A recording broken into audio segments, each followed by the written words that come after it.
پاک کا ہر حرف، رسول اکرم صلی اللہ علیہ وسلم کی حدیث پاک کا ہر جملہ اور ہر حرف اسی طرح محفوظ ہے، معانی کا سمندر لیے ہوئے۔ اور آج بھی اگر کوئی دین کو سمجھنا چاہے، کوئی اسلام کو پر چلنا چاہے اور اس کی نشر و اشاعت کرنا چاہے تو عربی زبان کے بغیر وہ نہیں سمجھ سکتا ہے، نہ چل سکتا ہے۔ ابن تیمیہ نے اقتضاء الصراط المستقیم میں اور اپنی دوسری کتابوں میں بہت کھل کے لکھا ہے کہ جو شخص عربی زبان سمجھتا ہو، اس کے بولنے کی قدرت رکھتا ہو، اس کے لیے یہ جائز نہیں ہے کہ عربی زبان کے علاوہ کوئی زبان استعمال کرے، اس لیے کہ ہم مجبور ہوتے ہیں ترجموں کے ذریعے اللہ کی کتاب سمجھنے پر، ترجمانیوں کے ذریعے رسول اکرم صلی اللہ علیہ وسلم کی حدیث پاک سمجھنے پر۔ اب اگر ہم بچپن ہی سے اپنے بچوں کی صحیح تربیت کریں اور ان کو یہ بتا سکیں کہ دین چونکہ موقوف ہے عربی زبان پر اور اصولی مسئلہ ہے یہ کسی بھی شریعت کا کہ جس چیز کے بغیر دین کو نہیں سمجھا جا سکتا ہے اس چیز کا سمجھنا بھی واجب ہے، تو عربی کے بغیر پوری دین کو ہم نہیں سمجھ سکتے۔ لہذا جس حد تک طاقت ہے، جو لوگ باہر سے آئے ہیں، بڑے ہو گئے، اب زبان کی وہ مشق یا زبان پر وہ قدرت ان کو نہیں ہو سکتی، وہ عبرت حاصل کریں، یہاں مسجدوں کو پکڑیں، مسجدوں میں قرآن پاک کی تلاوت کریں، علماء سے سمجھنے کی کوشش کریں، لیکن کم از کم اپنے آنے والی نسل کو تو اس قابل ضرور رکھیں کہ وہ اناڑی نہ ہو، وہ پورے طور پر اتنا ضرور اس کو عربی زبان آ جائے کہ عربی ادب اور آرٹ کی کتابیں تو چاہے وہ نہ لکھ پائے لیکن وہ قرآن پاک کو اور حدیث رسول کو، سیرت صحابہ کو اور دین کی اساسی تعلیمات کو عربی ہی کے ذریعے سمجھ سکے، تاکہ لوگ اس کو غلط انداز میں گمراہ نہ کر سکیں، غلط بات نہ کہہ سکیں۔ اب میں آپ کو معلوم ہوگا کہ ایک شخص، ایک پاگل قسم کا آدمی سربراہ جس کا نام ہے محمد قذافی،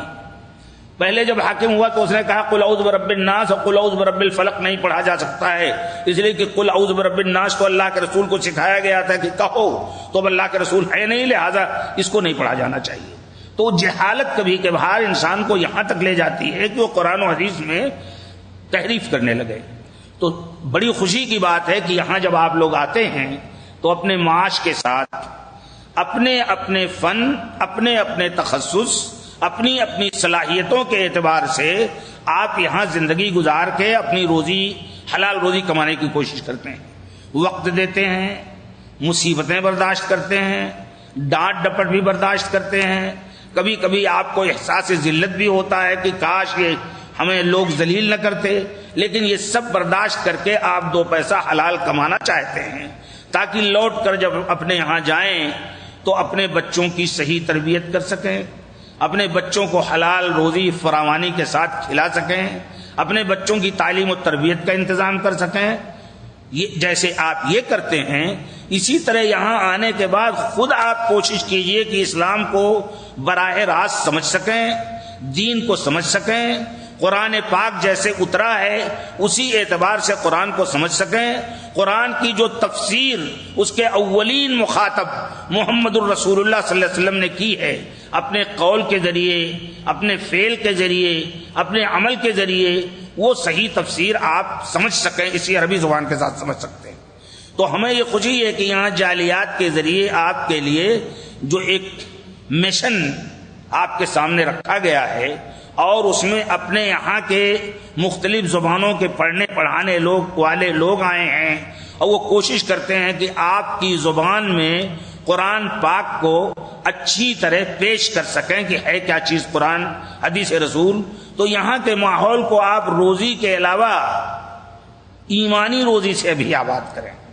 جیسے آپ ریال کمائیں، ڈالر کمائیں، اسی طرح ریال اور ڈالر سے زیادہ بڑی چیز قرآن کا علم ہے، عربی زبان کا علم ہے، حدیث رسول کا علم ہے، بڑوں کا احترام ہے، چھوٹوں پر شفقت ہے، صحابہ کرام کی سیرت ہے، ائمہ کرام جنہوں نے اجتہاد کے ذریعے، اپنے جد و جہد کے ذریعے، عملی اور فکری جد و جہد کے ذریعے دین کو باقی رکھنے کی کوشش کی تھی، اور وہ اتنے بے نفس اور اتنے مخلص تھے کہ بڑے بڑے شاگردوں کو جب ان کے سامنے آئے وہ شاگرد اور ان کی شان میں مبالغہ شروع کیا تو وہ برداشت نہیں کر سکے. حضرت امام ابو حنیفہ رحمۃ اللہ علیہ کے سامنے ایک مرتبہ امام ابو یوسف اور امام محمد کچھ لکھ رہے تھے تو پوچھا کیا لکھ رہے ہیں آپ لوگ؟ تو استاذ نے حضرت امام نے تو انہوں نے کہا آپ نے جو ابھی ارشاد فرمایا ہے جو درس دیا ہے، کہا میری بات کیوں لکھتے ہو؟ جہاں سے میں نے لیا ہے یعنی قرآن پاک اور حدیث رسول وہ لکھو. تو اب یہاں یہ ذوق پیدا کیا جا سکتا ہے کہ آپ قرآن کی طرف رجوع کریں، قرآن کو خود پڑھیں، یاد کریں، حفظ کریں. یہاں کا ماحول اگر آپ مکہ مکرمہ میں جائیں، اللہ تعالیٰ آپ ہم سب کو عمرہ اور حج کی توفیق حلال روزی سے دے اور اللہ تعالیٰ یہاں کے فتنوں سے ہمیں بچائے. تو اگر جائیں تو جا کے دیکھیں گے اگلی صفوں میں بڑے بڑے بوڑھے، بعض جن کی عمر 85-90 سال تک کی ہے، اس عمر میں بھی وہ حفظ کرتے ہیں قرآن کا، غنیمت سمجھتے ہیں. تو اب یہاں کا جو یہ ماحول آپ کو ملا ہے اور اس میں آئے ہیں، آپ اس ماحول کو صحیح انداز میں استعمال کرنے کی کوشش کیجیے. آپ کا اتنا بڑا وجود یہاں، اتنے لوگوں کا اجتماع اس بات کی دلیل ہے کہ آپ کو دین سمجھنے، دین سیکھنے،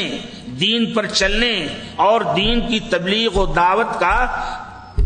اللہ تعالیٰ نے ایک جذبہ عطا فرمایا ہے، توفیق دی ہے، اور آپ اس جذبے سے اور اس موقع سے پورا فائدہ اٹھانا چاہتے ہیں. یہ اللہ تعالیٰ کا بہت بڑا فضل ہے، اور اللہ تعالیٰ کا یہ بہت بڑا فضل ہے، اس کی توفیق ہے کہ ہمارے احباب مختلف مواقع پر آپ کے سامنے مختلف لوگوں کو لاتے ہیں اس خوش فہمی، اس حسن ظن کے ساتھ، اس اعتماد کے ساتھ کہ یہ لوگ جو بات کہیں گے وہی بات کہیں گے جو دین کا مقصد ہے، جو اصل نشانہ ہے. اسی نقطۂ نظر سے ہمارے ان عزیزوں نے آج یہ مجلس رکھی ہے. میں تو یہاں سفر میں تھا اور مختلف چیزیں ایسی میرے ساتھ تھیں کہ میں کسی درس کے قابل نہیں تھا، لیکن احباب کا شوق اور اصرار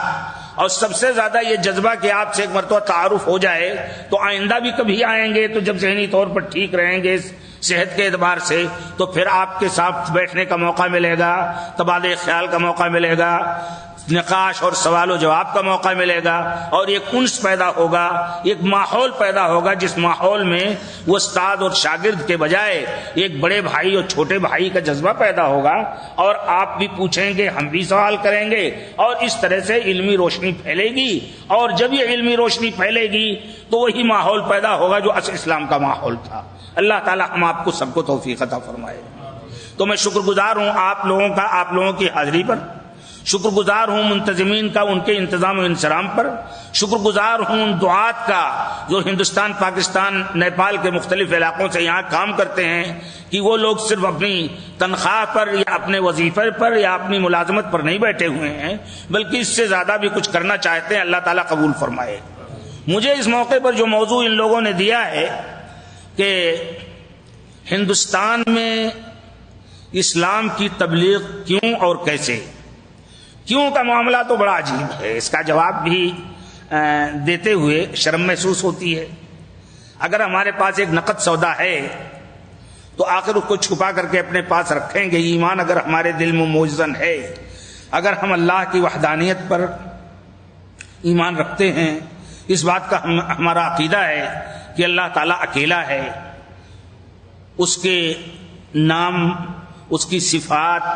اس کے کمالات میں اس کا کوئی شریک نہیں، اور چونکہ وہی خالق ہے، وہی مالک ہے، وہی رازق ہے، وہی آقا ہے اور سب کچھ وہی ہے، تو اب رب العالمین کی ان صفات کو جب تک ہم نہ سمجھیں اور دنیا کے سامنے نہ رکھیں تب تک یہ کیسے یہ رحمت عام ہو سکتی ہے. آپ جانتے ہیں اسلام ایک رحمت ہے، اور آپ جانتے ہیں کہ ہندوستان کی سرزمین میں ایک دو نہیں، ڈاکٹر تارا چند نے ایک جگہ لکھا ہے جو وہاں کے مشہور مورخ ہیں کہ رسول اکرم صلی اللہ علیہ وسلم کی جس وقت بعثت ہوئی ہے اس دور میں، آپ کی بعثت تو عملاً یہاں ہوئی عرب میں، مدینہ، مکہ مکرمہ اور مدینہ منورہ میں، لیکن چونکہ آپ کی نبوت پوری انسانیت کے لیے تھی، سارے علاقوں کے لیے تھی، اگلے نبیوں کی طرح آپ کسی خاص قبیلہ، کسی خاص قوم، کسی خاص زبان، کسی خاص ماحول کے لیے نہیں تھے، بلکہ وما ارسلناک الا رحمۃ للعالمین، اے رسول ہم نے تم کو سارے جہان کے لیے رحمت بنا کر کے بھیجا ہے۔ وما ارسلناک الا کافۃ للناس، ساری انسانیت کے لیے آپ رسول بنا کر کے بھیجے گئے ہیں۔ تو اب اس دور کی جو ترجمانی تارا چند وغیرہ نے کی ہے کہ یہاں 33 کروڑ دیوی دیوتا تھے، وہ کہتے ہیں کہ اگر سارے دیوتاؤں کو اوپر سے نیچے تک لادا جاتا تو وہ آسمان تک پہنچ جاتے پورے طور